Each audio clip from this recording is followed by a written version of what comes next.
Well, hello there. Welcome back. We are continuing chapter six. This will be part two. We'll finish chapter six today. We're reading William Walker Atkinson's book, Thought Vibration. Let's dive in. We left off, had such a great conversation on part one of chapter six. If you missed any of the replays, we have all the playlists for all of the books we read, including this one, William Walker Atkinson's Thought Vibration. So be sure to check the playlist on the YouTubes. Come on over, join our community. It's fantastic. I love you all so much. So we left off at fear is the parent of worry, hate, jealousy, malice, anger, discontent, failure, and all the rest. Wow, we're getting right out of the gate. So basically, that whole idea of when we stay on the frequency and the vibration of I can and I will versus I can't and I won't, or it's too hard, or anything negative. Again, we're human, we're going to feel all the feelings, but where are you allowing your thoughts to go? We must take control of our minds. Our minds create everything in our life. Let's get serious about this, okay? I have to be reminded every single day, especially if you're somebody who grows, who's growing, who's learning. Also, if you're somebody who's in a rock bottom, who's in a rut, who's fallen off the wagon, especially, mindset's important for everybody, no matter what stage you're at. If you're in a good place, it's important because it'll keep you there. If you're in a bad place, it's important because it'll get you out.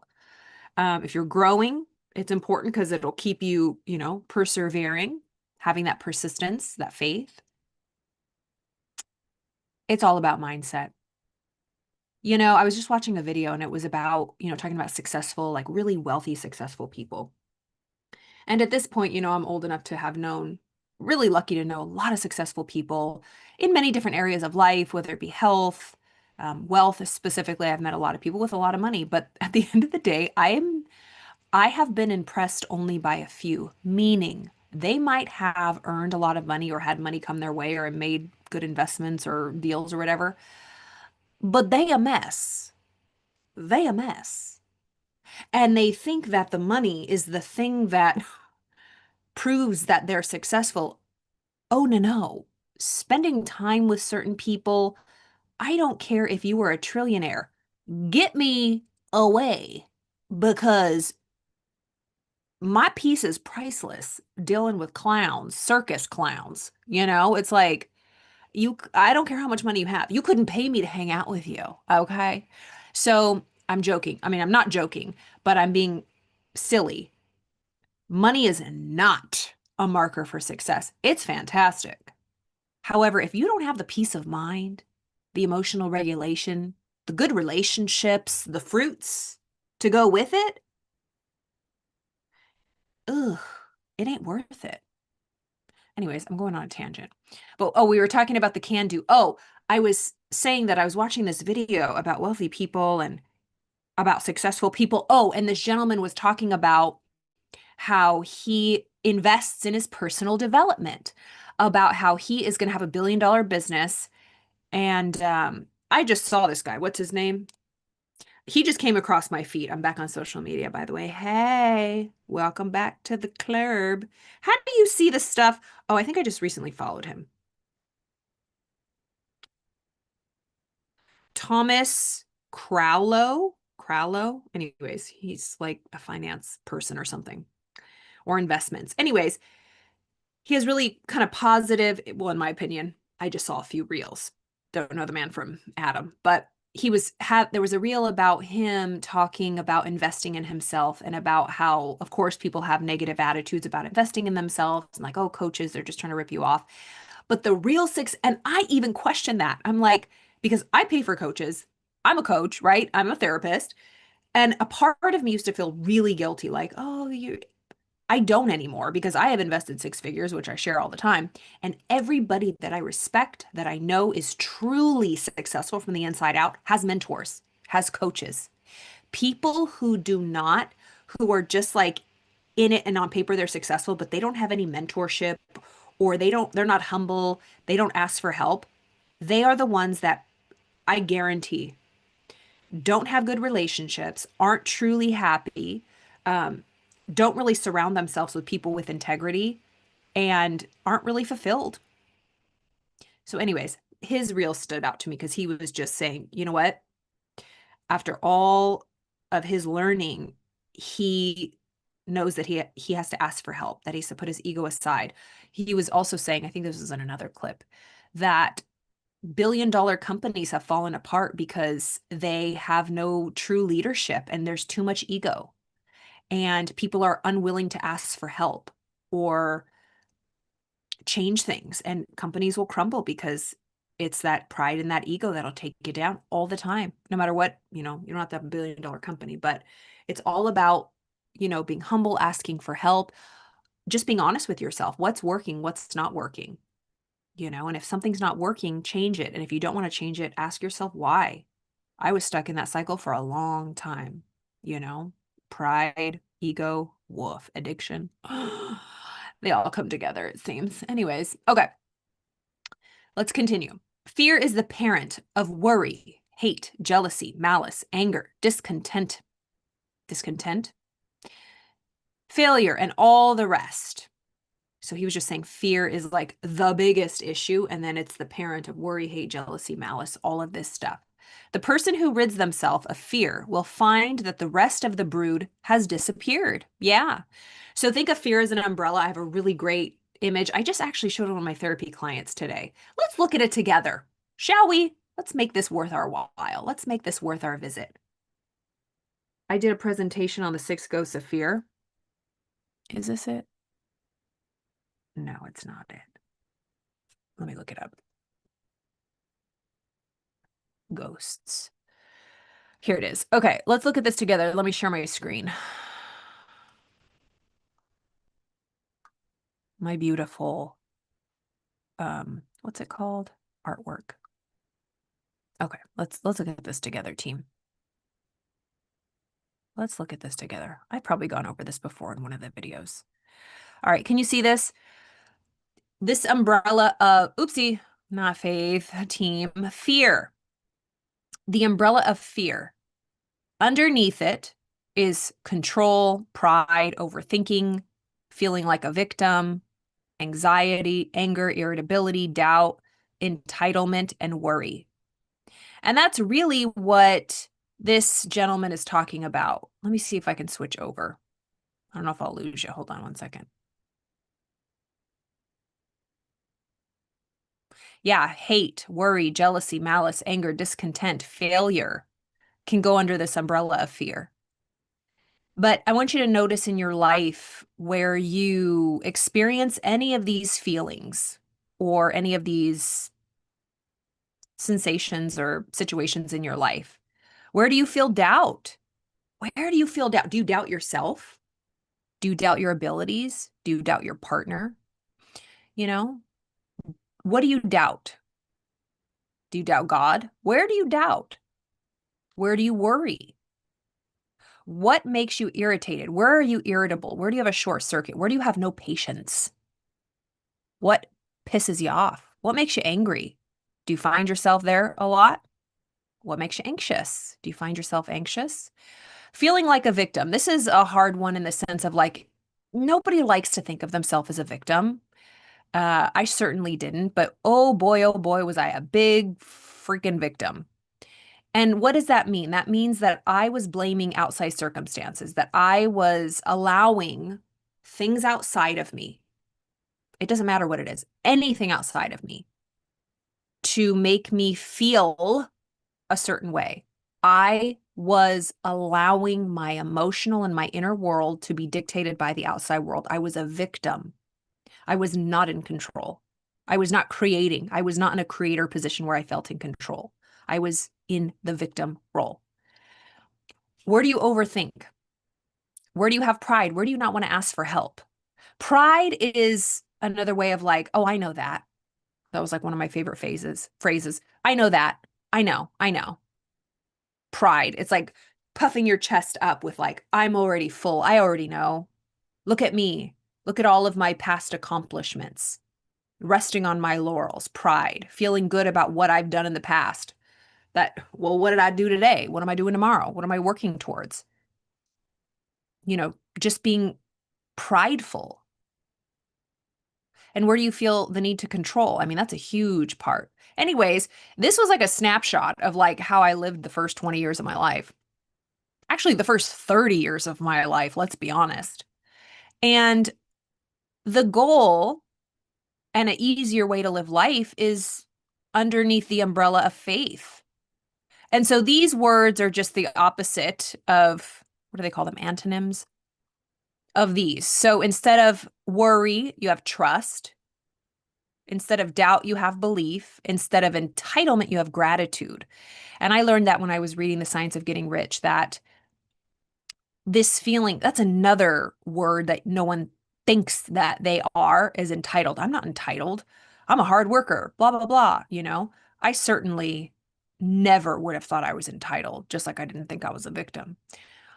I was very entitled. And the truth is, we all are. We feel very entitled to certain things. Like when you are out and you feel entitled to a Wi-Fi signal, to connection to the internet, to fast speeding Wi-Fi, to hot and cold running water. And you can say, well, yeah, I'm entitled to that. I pay my bills. I pay my water bill. I better get my hot water. Or when I turn on that switch, I better get electricity. But the truth is, even if you pay for it, that's yes, you should get it. But it doesn't mean that you're entitled to it. And I know, stay with me here. None of us are entitled to anything. Like I pay for good health insurance and I get my antibiotics and my medication. I'm entitled to good health. It's like that's not how our bodies work. So when we feel entitled, we feel like we have the right to have things work out our way. And then we can justify it. Well, yeah, they should because I paid for it and I did this, that, and this. Like we can even feel like we're entitled to our family's love. It's a choice. Love is a choice. Being a good person is a choice. Having good friends, I'm entitled to X, Y, and Z. It's different for everybody. I encourage you to explore that. But, what do you feel is yours without even questioning it? And so the opposite of entitlement is gratitude. Switching to always being grateful. So this is maybe where it'll be more clear. When you are, okay, like this is an example, like, say you're flying first class, or say you are in a beautiful suite and there's like a service staff and they are just waiting on you hand and foot and they're bringing you fresh ice cold water when your cup gets low. And a good place to be is so grateful. Like, thank you so much every time, somebody serves you, or if you're at a restaurant. But some people, you'll notice they have an unconscious entitlement, like, oh, I want to say thank you. I paid for this meal. I paid a lot of money for this meal. It comes with the territory. Why do I have to be grateful for it or thankful? I paid for it. But it's an attitude to be, even though you paid for it, be grateful. Because even though you paid for an expensive meal, you're not entitled to good service. You know what I mean? It's like, it's a mind switch. And I know it's hard at first, so you don't have to be on board. You probably may not agree with me, but I find that when I'm grateful, it's the opposite of me feeling entitled. Like I'm entitled to a certain amount of money. I'm entitled to, my booking schedule to be fully booked with a wait list. No, I am grateful. So grateful. It's really humbling. I remember as a new therapist, like new therapist coming out of, grad school or like getting a job as a therapist, like we feel entitled to start working and getting a full caseload. And you have to like market yourself. You have to like sell yourself to people because it's like, why would anybody want to work with you? So it's humbling. I'm so grateful for every single client that I have. I don't feel entitled like, well, I've worked long enough. I have all my credentials. I'm educated. I'm entitled to clients. No, I'm grateful. Anyways, I hope you get the hint. So these are all opposites of of this umbrella of fear. And that's what William Walker Atkinson is talking about, that fear is really the most destructive. And so does Napoleon Hill. Napoleon Hill talks about how fear is the greatest ghost of the greatest cause of destruction and demise in all of our lives. Even in A Course in Miracles, the opposite, there's only two emotions, two states, according to A Course in Miracles: love and fear. And this whole entire universe is based on fear. And we have to make a decision to love. So let's continue to explore, explore these for yourself. Like, where are you humble instead of entitled? Wait, no. Instead of prideful, where are you humble? Instead of a victim, do you feel like the creator? Instead of chaos, do you feel clarity? Anger, do you feel peace? Just notice that. So anyways, this is one of my favorite teaching slides. So let's go ahead and stop and get back to the reading. Alrighty. So moving on with William Walker Atkinson going into fear and all the things that go along with it, just like that umbrella. And noticing, where do you, just like we read in Elsie Lincoln Benedict's book, Your Predominant Moods Make Your Life, where do you hang out? Where's your baseline? Like, where's your homeostasis? Where do you feel comfortable? I had a client earlier, we were talking about how, they feel very uncomfortable at peace. When things are going good, they have to kick up some dust or drama or argue. That's really common, especially if you grew up with a lot of trauma and chaos. Having things be peaceful and like kind of like boring makes you want to start acting out or picking a fight. I mean, it's really common in marriages too, but or relationships in general. Even in friendships, it's like, if your homeostasis and your baseline is chaos and drama or pain, you might find yourself trying to, start something. All right. He says, when we rid ourselves of fear, we can rid ourselves of a lot of all the other things that were underneath that umbrella.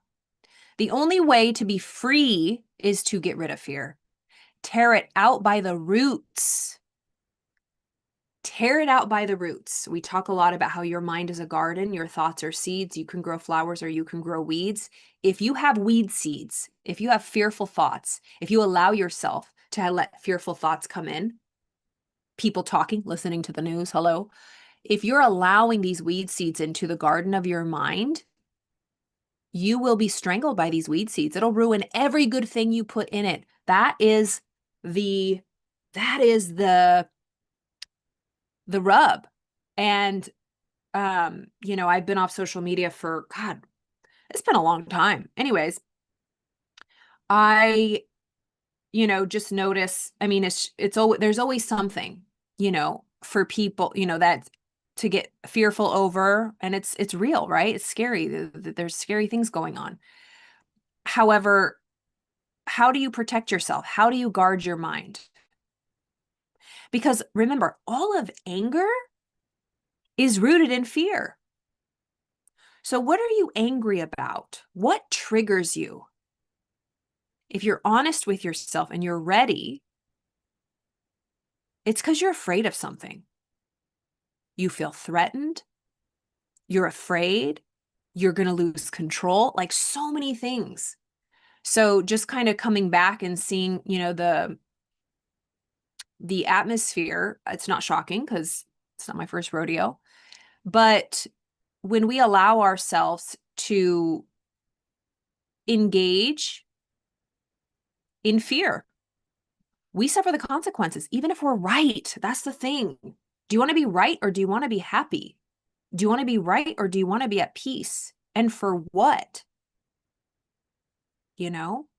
Especially if you find yourself angry or triggered or, caught in a back and forth or arguments or, trying to prove your point. Newsflash, I'm going to save you a lot of time. I'm going to save you a lot of time, especially when it comes to social media.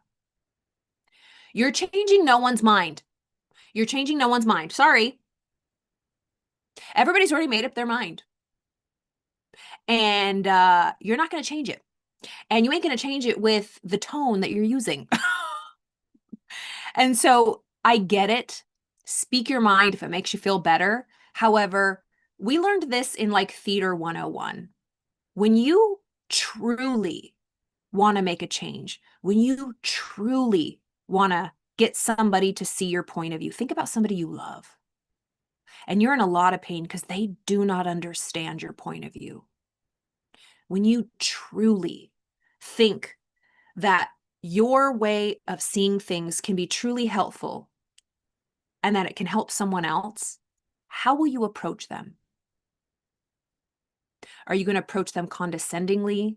Are you going to yell at them? Are you going to insult them?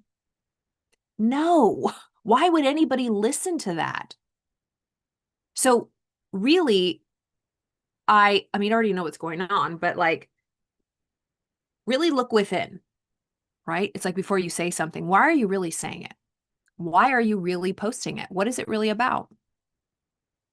If you truly, truly want peace, which everybody wants and wants to make a change, just really kind of look at what's really going on. Because if you really wanted to win someone over, or you truly think a way of life is the right way, your way is right and other people are stupid or idiots or wrong, you don't walk up to somebody and say, you're a stupid idiot and you're wrong. This is the way you should do it. Who's going to listen to you? Nobody. So maybe you just want to yell and be angry because you're afraid of whatever. Yeah, it's like Gandhi. He got over 100, is it 100 million people to follow him. There's a great story in Think and Grow Rich about the power of love and of kindness and just being an example. And then people just like you. Think about teachers when you were younger. I bet your favorite teacher or any mentor, coach that you truly loved and made an impression and you like loved the subject was because they were loving, they were cool, they liked you, they were positive. And think about all the teachers that were buttholes. They were angry, resentful, hateful. Even if you loved math, they made you hate it. I mean, who loves math? No, but I'm kidding. It's like, I remember there was this history teacher, Mr. Welchel, shout out, God bless him. He was so fun. And Mr. Bluestein, oh my God, this is like junior high. They were fun teachers. They made it interesting, even though teenagers don't give a crap about that stuff. Who else? Miss Spargrove. I had her in second grade and third grade. She was an angel. She was such an angel. She was such a loving lady. And she taught us all such good lessons. Like I remember on the playground and stuff, she just was a really great role model. And it was all through love. It wasn't through like shaming or reprimanding or, being mean. And then again, that is how we learn the best when we're open. Because if somebody's upset about something, if you come in hot, we already know. Think about relationships. How far do you think you're going to get? So anyways, that was a side tangent about, you know, it's the art of persuasion, to be honest. It's like you got to come with a real sweet pot and convince somebody if you really want them to change. But I don't think people want people to change or see their point of view online. I think they just want to let off some steam and call other people stupid. Because that's what I'm seeing. Anywho, so as long as fear masters you, you are in no condition to make progress in the realm of thought. Wow. I think I missed something. So, he said, tear it out at the roots. Tear fear out at the roots. Do not let weed seeds. That was God on my tangent. Be careful what you consume. Don't let fear, other people's fear or anger, right? Because remember, fear, the umbrella, has worry, hate, jealousy, malice, anger, discontent, failure. So worry, hate, jealousy, anger is a fear. It's under the umbrella of fear. So you must tear these things out at the root and do not consume them. If you know that there's some sort of page or pundit or social media account that, like, let's be honest, really just echoes what you believe already and points the finger about how everybody else is wrong, that makes you feel really good, huh? Makes you feel so good. Everybody thinks they're right. Everybody thinks they're right. Everybody thinks the other person is a stupid idiot. It's like, where is that going to get us?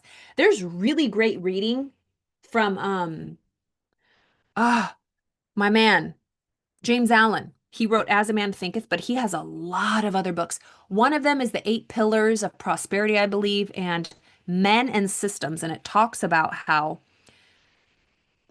you know, we are so divided when we pick a side, in the sense of like pitting our opinion, or like just thinking other people are ding dongs because they don't believe like we believe. It's like someone thinks you're a big ding dong and you think a lot of people are ding dongs. What is that going to help? If you truly think someone's like suffering and like living a wrong way, it's like, how do you think you're going to get your message across? You know, if that's what you want to do, or just live and let live, you know what I'm saying? But that's not how people do it, because they fear that they're being threatened and their sense of peace is being threatened, and that's causes all of the shenanigans. Okay. So be free. The only way to be free is to get rid of fear, because with fear, everything else goes. Worry, hate, jealousy, malice, anger, discontent, failure, all that. Tear it out by the roots. Don't F around. I regard the conquest of fear as the first important step to be taken by those who wish to master the application of thought force. So, if we do not rip fear out of the roots, we can't be using our thought force. People talk about manifesting, they want to manifest or live a great life or make it's like, you got to be honest with yourself. Get rid of this fear, get rid of the hate, get rid of the jealousy. Why do you think forgiveness work and Ho'oponopono and all this is so important when it comes to personal development and like being a truly peaceful, happy, successful person? You know? Even Napoleon Hill talks about tolerance, loving people. I mean, hello, it's like being Christ-like. Everyone's talking about Jesus these days. It's like, what would Jesus do? What would Jesus do? He would not post what you just did. You know? It's like, and I get it. It's hard. People are upset, and I get it. And you can do whatever you want. But at the end of the day, especially if you call yourself a Christian, what would Jesus do? Because I don't think he would do that. I don't think he would post that, you know? All right. So long as fear masters you, you are in no condition to make progress in the realm of thought. And I must insist that you start to work at once to get rid of this obstruction. Yeah, first things first, get rid of fear. You can do it if you only go about it in earnest. And when you have ridden yourself of the vile thing, life will seem entirely different to you. You will feel happier, freer, stronger, more positive, and will be more successful in every undertaking of life. My goodness, that is so true. There's many, many paths that you can take to be more loving, to be less hateful, to be more trusting. But what is yours? To each their own, whatever resonates with you. I always share my Course in Miracles. That truly is a psychological mind training. Truly, it's not a religion, it's not a dogma. It has traditional Christian language and, yeah, traditional Christian language. And it is said to be the voice of Jesus. But it's not religious, and it doesn't matter. But bottom line, it helps me to be more loving and forgiving and release the fear and the unconscious guilt. It is my anchor. It is my core. And I have readings if you're interested in that. But if it's for you, you'll know it. If it's not, I don't blame you, because it's a little wild. All right. Start it today. Make up your mind that this intruder must go. Do not compromise matters with him, but insist upon an absolute surrender on his part. This is like outwitting the devil, from Think and Rich, from Napoleon Hill, the book Outwitting the Devil. Whoo! I say that so easily, but like I know some people are still triggered by that word devil, and I don't blame them because like religious trauma. But like the devil just meaning like the darkness, that just the darkness, the shadow part of ourselves. And if you haven't met your shadow part, or you don't think you have one, yes, you do. Give yourself some time because we all have. We all have light and darkness within. And it's not out here. It's inside. It's an inside job. Everything's an inside job. But yeah, we must start today to get rid of this intruder. And that leads me to a point, another tangent. This is going to be like a long video, but speaking about intrusive thoughts, thoughts that are pop-up thoughts, and trigger warning, we're going to get a little therapy on this. So if there's kids in the room. But anyways, intrusive thoughts, like when you are highly stressed out and you start to have really, if you've had any sorts of trauma, but even if you haven't, intrusive thoughts have a specific nature and they're there to disturb you. And I find that they are always of a very violent or a very perverse sexual nature, like in the worst kind of spectrum of intrusive thoughts. You will get random thoughts of severe violence, grotesque, or perverse sexual nature. That's just how our psyche works. Why? I don't know. But that's seems to be a trend. And I want you to just understand that intrusive thoughts, even if they're that extreme, of course, seek help. Find a good therapist or, psychiatrist. I encourage you to, because you're not alone. But just regular intrusive thoughts of fear, worry, anger, hate towards yourself or others. Intrusive thoughts, they are intruders. They are coming in. They are not you. They are not who you, intrusive thoughts are not helpful. Regular thoughts of like intuitive hits, or say you're in a situation and you have a thought and you're like, oh, maybe I should not walk down that. It's like, be sensible, be normal with the thoughts that come up if it pertains to your certain situation to protect you. That's not what I'm talking about. I'm talking about when you're at work at your desk, if you're brushing your teeth, if you're in the shower, if you're laying down to go to bed, or you wake up in the morning and you just have all sorts of nasty thoughts, negative thoughts, worry thoughts, angry thoughts, arguing with yourself, people in your head, judging yourself when you're looking in the mirror, just nasty thoughts that aren't you and aren't helpful and are making you feel like garbage. Those are intrusive thoughts, and they are truly intruders that will ransack your soul and your spirit and your psyche, and they will take you down if left unchecked. It's no different than having a physical intruder come into your space. Say, for example, somebody busted in my door right now, an intruder. Do you think I would say, oh, why are you here? What, maybe I should process and investigate, or, yeah, no, I would call the police and I would fight and protect myself. That's the level of vigilance, action, and seriousness we must take with intrusive thoughts. But we aren't taught this. We think because we have the thought, it's ours and it means something. I'm having it for a reason, so let's discover down the trail. No, unless you're in a therapy session, no. If you are just sitting there relaxing and you just have ruminating, nasty thoughts, it's like, and they're making you feel bad, stop it. Pattern interrupt it. Do not let your mind drag you down dark alleys. It is not helpful because we think, well, I'll just have to complete this thought or finish it so that I'll feel better. It's like, then here comes another one. It's like whack-a-mole. It is like the ego's trick. It's like an addiction. You're never going to sort through the pile. Once you finish one thought and get some sort of peace or closure on it, another one pops up and the stack just keeps getting bigger. So really be vigilant with what you're letting in your mind. If a thought is making you feel poopy, stop it. Call a therapist, call a friend, call a clergy member. I don't know, but they're insidious weed seeds that will destroy. It's terrible. It's terrible.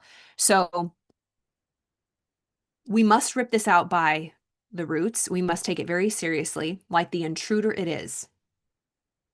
Treat intrusive thoughts, meaning thoughts that just pop up and they make you feel like crap, like an intruder that came into your physical space. Have boundaries with your thoughts. Say, get behind me, Satan, expecto patronum. It's like dementors. I use this example all the time. You know, in Harry Potter, those like ghostly dementors that come in and then they like suck the soul, they suck the face, the life out of you, they kill you.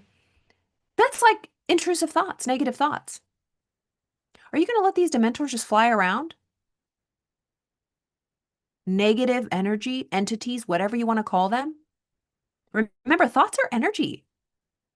Thoughts have a whole life of their own. What are you letting into your home? Take it seriously. Do not let intrusive thoughts. From someone who has struggled with depression and anxiety, I still sometimes wake up with 20 dementors around my bed that are like, she's up, and they try to suck my life. I'm like, absolutely fucking not. Absolutely not. I always push play on like a positive mindset thing. I love my activations app or YouTube videos, my Course in Miracles. I'll start shaking it out, anything, because why? I don't know. Not everybody has that, but I got yeah, it happens. And I talk about that man, Jay Glazer. He's fantastic. Jay Glazer. He has a great look up his podcast on overcoming depression with Lewis Howes.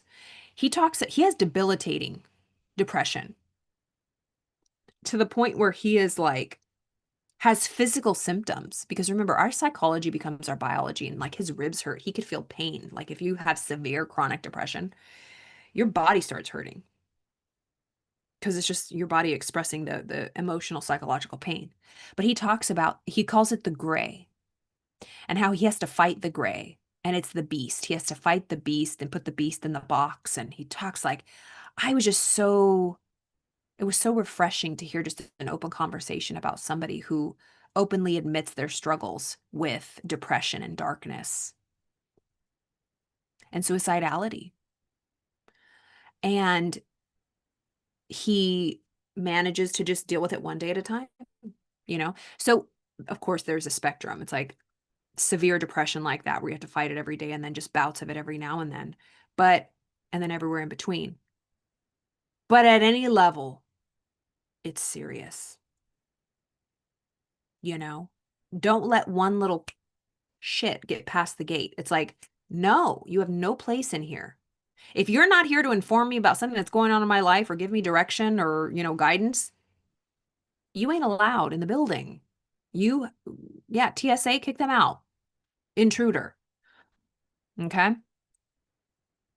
So he's saying, start today, make up your mind, make a decision that this intruder must go. And he has it all in caps. Do not compromise.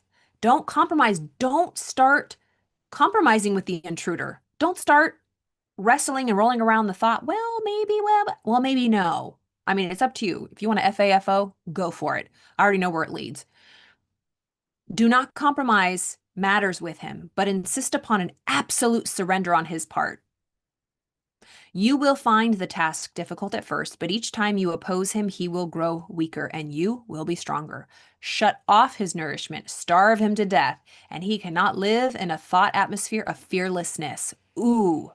So start to fill your mind with strong, good, fearless thoughts. Keep yourself busy thinking fearlessness, and fear will die of its own accord. Fearlessness is positive. Fear is negative, and you may be sure that the positive will prevail. Amen.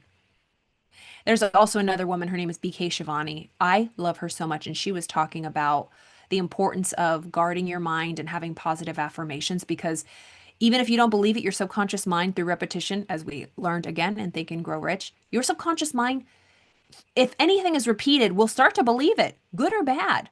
And she was talking about, on one of her recent videos, about speaking good over your life, positive affirmations. I am healthy. I am well, even if you're sick. No, I am healthy. I am well. Oh, well, that's just like bypassing. No, it's not. Deal with your sickness, go to the doctor, continue your treatment, but think positive words and affirmations. It's like, it can't hurt you. You become what you think about. So long as fear is around with his but, if, suppose, I'm afraid, I can't, what if, and all the rest of his cowardly suggestions, you will not be able to use your thought force to the best advantage. Also, watch yourself. When you're talking about something or anybody's talking about something and they say but, anything that follows but is like a negative limiting belief, most likely. It's like a paradigm. It's like it's what's holding you back. Well, I really want to do this, but I really want to do this, period. And I'll find a way to do it. Do not finish that sentence. But I don't have the bell. Stop it.